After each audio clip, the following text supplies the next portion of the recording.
golden rules. For example, if you see he, she, it, these are all singular subject, you need to write does. Why? What is the reason we are writing does means, if the verb is a simple present tense, you can add es to it.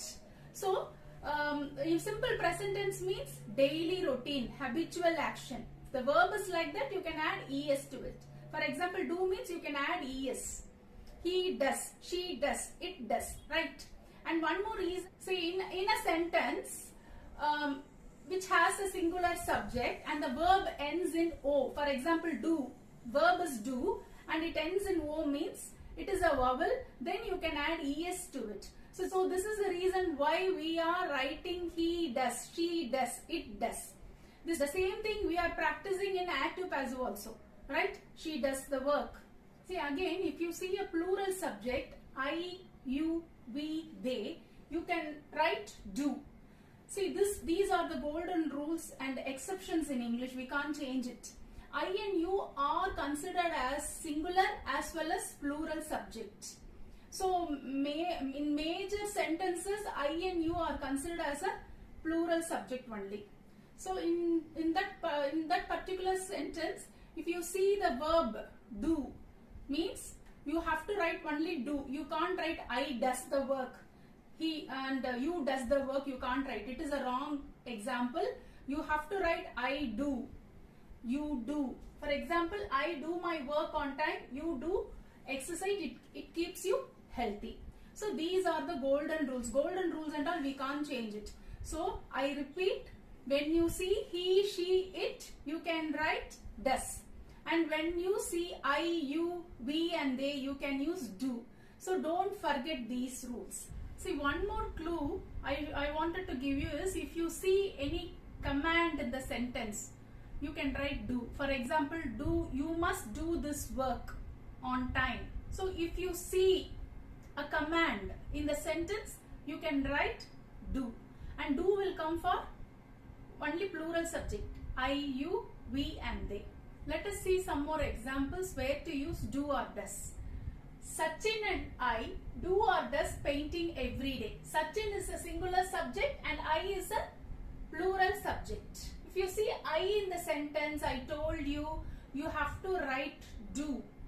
Sachin and I do painting every day, right?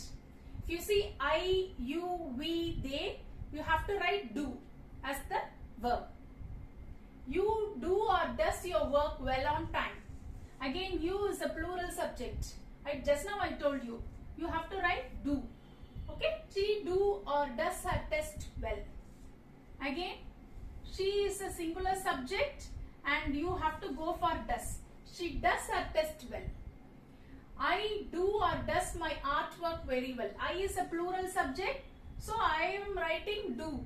I do my artwork very well.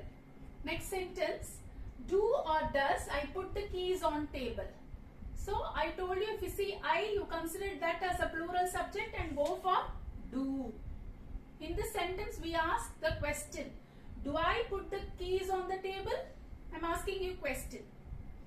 Do or does coffee grow in Brazil? Again, coffee means it. Okay. So again, this is a singular subject. Coffee is a singular subject. So you have to write does. Does coffee grow in Brazil? Question mark. Right? Do or does she get up early in the morning? Again question mark.